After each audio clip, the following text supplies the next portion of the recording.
បាទបន្តទៀតយើងចាប់ផ្ដើមការងារពាក់ព័ន្ធនឹងការប៉ះប៉ូវអាគារយើងពីលើថែមទៀតទៅណាដូចជាផ្នែកមួយចំនួនទៅលើការjoin សាច់គ្នាក៏ដូចជាការងារ finishing ប៉ះជាមួយ structure ចូលសាច់គ្នាគឺយើងត្រូវធ្វើការងារ join ឬក៏ធ្វើការងារកាត់សាច់នឹងចេញមុននឹងយើងបន្តការងារទៀតអូខេអញ្ចឹងនៅក្នុងមេរៀននេះមែនសំខាន់របស់យើងនេះគឺផ្ដោតទៅលើការងាររៀបចំទស្សនវិជ្ជាខាងក្រៅខ្ញុំផ្ដោតទៅលើការងារប៉ះប៉ូវគ្រោងខាងក្រៅអាគារណាហើយយើងនឹងចាប់ផ្ដើមឥឡូវនេះអូខេចាប់ផ្ដើមទី1ស្លែកបេតុងខាងលើនេះជាទូទៅយើងអាចចង់ឲ្យ join សាច់ចូលគ្នាដើម្បីកុំឲ្យឃើញស្នាមខ្សែនេះយើងអាចប្រើ command modify join ណានេះប៉ះលើ slab បេតុងខាងក្នុងមកហើយប៉ះខាងក្រៅមកអូខេតែពិតធៀបប៉ិតនេះវាយើងប៉ះទៅវាស្គាល់ function ហ្នឹងហើយប៉ុន្តែក៏វាអាចនឹងមានឃើញស្នាម graphic តិចតួចនៅលើហ្នឹងណាបាទមួយទៀតអ្នកទាំងអស់គ្នា join នេះគឺគ្រាន់តែ join ទៅលើ shape ទេ display ប៉ុន្តែ join ព័ត៌មានតកតងជាមួយនឹង slab មួយហ្នឹងអត់មានទេណាឧទាហរណ៍ slab ពីរផ្សេងគ្នាឈ្មោះផ្សេងគ្នាហើយវាមានកម្រាស់ដូចគ្នាមែនប៉ុន្តែយើងអាចជួយសាច់ចូលគ្នាបានទេពីព្រោះអាចតម្លៃខុសគ្នាវាអាច identity data ខុសគ្នាអញ្ចឹងវាអាច join អញ្ចឹងបានទេអូខេមួយទៀតតកតងជាមួយនឹងនេះនេះកន្លែងនេះបន្តិចណាតែពិតមានច្រើននៅក្នុងអាគារយើងនៅពេលយើងគួរអត់ត្រឹមត្រូវណាហើយឬក៏គួរអត់បានទុកអត់បានគិតទុកមុនអញ្ចឹងកន្លែងនេះយើងប្រើ join ដែរមកប៉ះលើជាងហ្នឹងមកប៉ះថ្នាំហ្នឹងមកវាកាត់ឲ្យហើយឃើញទេអូខេកន្លែងនេះខ្ញុំសូមធ្វើតាមម្ដុំនឹងតិចទៀតណាបាទអញ្ចឹងកាឡាផ្ទៃក៏វាត្រូវដកថយ drawing ក៏វាត្រឹមត្រូវតាមនឹងដែរអូខេអញ្ចឹងឥឡូវខ្ញុំចាប់ផ្ដើមរៀបចំធ្វើ veranda អញ្ចឹង veranda ខ្ញុំសូមថែមនៅខាងក្រៅនេះមួយហើយនឹងខាងនេះមួយអូខេឥឡូវយើងចាប់ផ្ដើមការងារគូ veranda មកទី1ចូលទៅក្នុងជាន់ទី1មកយើងទៅរកទីតាំងទ្វាររបស់យើងនេះអូខេអញ្ចឹងខ្ញុំចាប់ផ្ដើមចេញពីកន្លែងនេះមុនសិនទី1ខ្ញុំអាចរើសយក structure នេះខ្ញុំគូនៅក្នុងជាន់ទី1 structure វិញសំដៅហើយយើងយកពាក្យថា beam ណាខ្ញុំយក line មកខ្ញុំគូឬក៏ជាទូនេះកន្លែងនេះវាមានធ្នឹមហើយអញ្ចឹងយើង extend វាធ្នឹមនឹងឡើងទៀតមកបាទអញ្ចឹងខ្ញុំកំណត់ប្រវែង2ម៉ែត្រពីទឹកចុះ enter មកណាអាន join ជាមួយនឹងនេះ slab ក្នុងនេះឬ copy មកយកមកដាក់កន្លែងនេះក្រោយមកទៀតយើងអាចចុចលើ structure នេះយក beam មកយើងបើក snap 3D មកយើងអាចគូបានចេះអូខេកន្លែងនេះមួយហើយតទៀត beam ម្ដងទៀតដែរនេះចំហៀងនេះខ្ញុំគូចេញមក2ម៉ែត្រវិញកន្លែង12ម៉ែត្របានហើយខាងនេះដូចគ្នាដែរ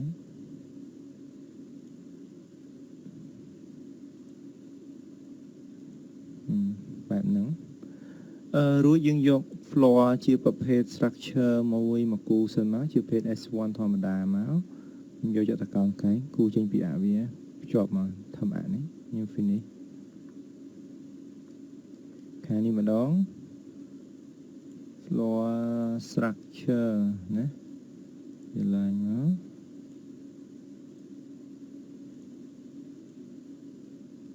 អូខេខ្ញុំត្រឡប់មកមើលក្នុងនេះសិននេះអ្នកនរគ្នាឃើញបែបនេះហ៎អូខេអញ្ចឹងយើងធ្វើការប៉ះប៉ូវកន្លែងមួយចំនួនសិនណានេះកន្លែងនេះយើងត្រូវជាន់វាដើម្បីឲ្យកាត់សាច់ជាងកន្លែងនេះជាមួយធ្នឹមហ្នឹងឃើញទេនេះប្រហោអ្នកនរគ្នាមើលចិត្តណាយើងត្រូវធ្វើគ្រប់ទីតាំងទាំងអស់ប៉ុន្តែគ្រាន់តែលំហាត់ប្រាប់ទីនេះខ្ញុំគ្រាន់តែបង្ហាញណាបាទកុំភ្លេចកន្លែងហ្នឹងឲ្យសោះបន្តមកទៀតយើងចូលទៅ floor ជាន់ទី1វិញខ្ញុំបដូរវាទៅជាកំហើញ realistic ណាហើយខ្ញុំខ្ចី floor នេះមកចម្លងដូចគ្នាដែរមកណាខ្ញុំ share ខ្ញុំចម្លងមក copy similar ហ្នឹងអូខេខ្ញុំគូដូចលើកមុនបែបបិទយើង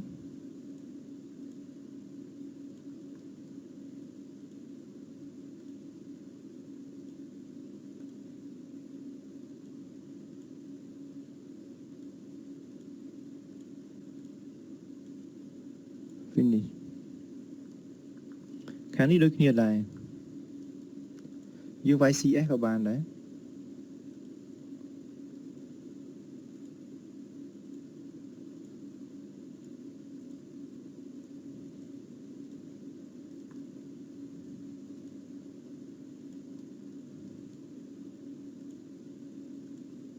finish អូខេយើងទទួលបានបែបនេះប្រសិនបើយើងចង់ធ្វើវាឲ្យដល់នេះសាច់ក្រៅរបស់នេះណា adjust នៅហ្នឹងមកក៏បានដែរបើថាយើងចង់ឲ្យដល់នេះដល់បើ click លើវាមកប៉ះលើខ្សែហ្នឹងទាញមកដល់ចុងចង់ lock ក៏បានដែរ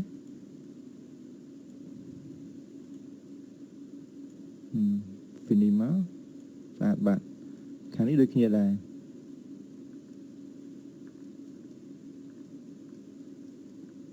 នេះ double click មក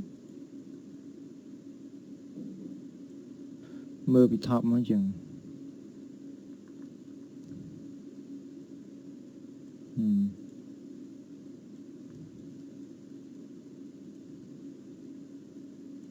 អូខេ finish មក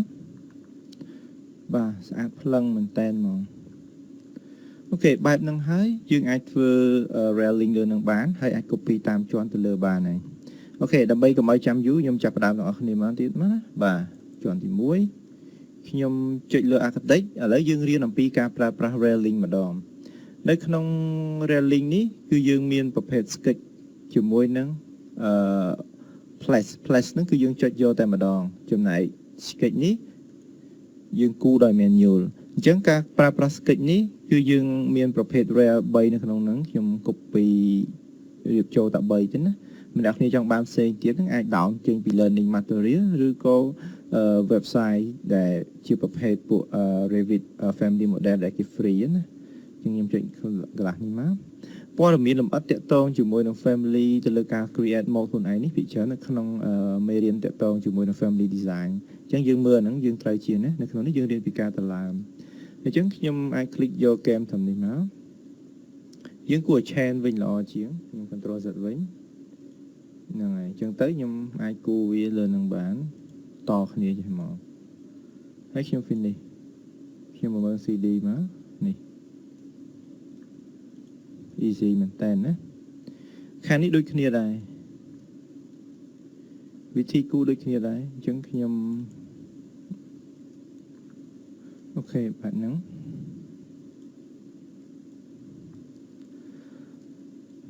តោះយើងផែនតិចទៅ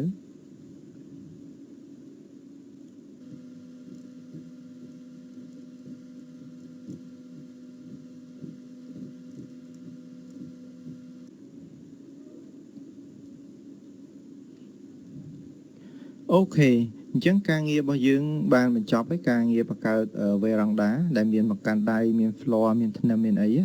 យើងអាច copy តាមជាន់ទៅលើហើយប៉ុន្តែខ្ញុំសូមថែមថយបន្តិចណាដើម្បីឲ្យប្លង់ veranda ហ្នឹងកាន់តែមានភាពតាក់ទាញទៀតខ្ញុំសូមបន្ថែមជ្រីលើនឹងទៀតណាបាទអញ្ចឹងខ្ញុំ model in place ខ្ញុំជ្រើសយកប្រភេទ generic model ក្នុង generic model ខ្ញុំឲ្យឈ្មោះថា balcony sweep ខ្ញុំរើសយក sweep តមកទៀតខ្ញុំយក sketch pad រួចខ្ញុំចុចពាក្យ set ខ្ញុំ pick a plane អូខេហើយខ្ញុំប៉ះផ្ទៃអូខេផ្ទៃដេកចោះអត់បញ្ហាផ្ទៃដេកណា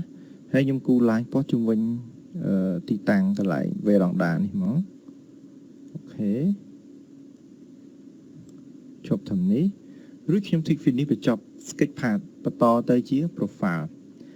អូខេ profile ខ្ញុំអាចឆ្នៃ mode តែខ្ញុំចង់បាន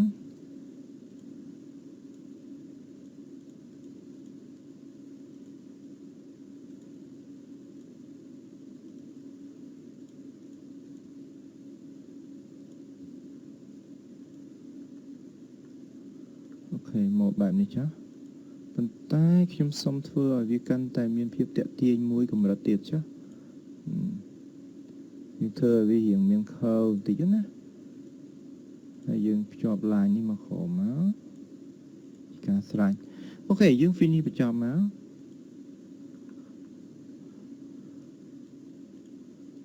បន្តមកទៀតខ្ញុំប៉ះលើវានេះយើងចង material ដូចគ្នាដែរ create ខ្ញុំវាយ shortcut balcony material sweep អូខេមកអូខេទៀត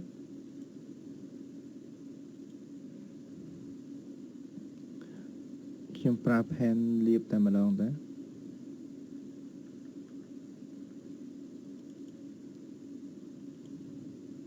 អូខេយើង finish បញ្ចប់មកនេះអូខេនៅជ្រុងមកខាងទៀតវិធីសាស្ត្រធ្វើដូចគ្នាទេណាបាទអូខេតោះឥឡូវយើងចាប់ផ្ដើមធ្វើការ copy តាមជាន់ទៅលើខ្ញុំចាប់ផ្ដើម select ពីចំហៀងចេះមកមួយមកណាខាងនេះមួយទៀតដើម្បីកុំឲ្យខាត control select ខបយកមកណាអូខេយើងមើលទៅវាអត់មានប៉ះឬក៏ឆ្លងទៅ select object គេដទៃទេអូខេបើយើងច្បាស់ហើយយើងចុច copy clipboard នេះមក pass align to select the well មើលយើង copy ទៅជាន់ណាទី2ទី3អូខេជាន់ទី4ជាន់ទី4យើងដាក់ចុះណាចាំយើងលុបវារងដាចោល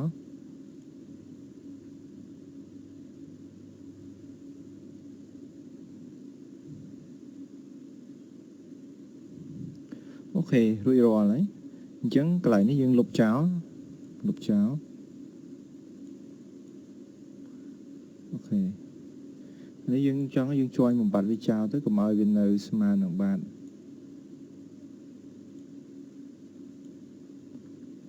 ខាងនេះដូចគ្នាដែរ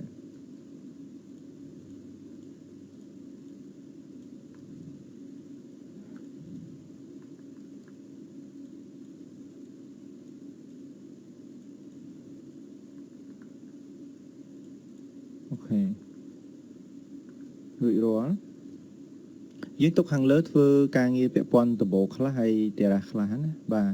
អូខេខ្ញុំសន្មតប៉ុណ្្នឹងសិនហើយ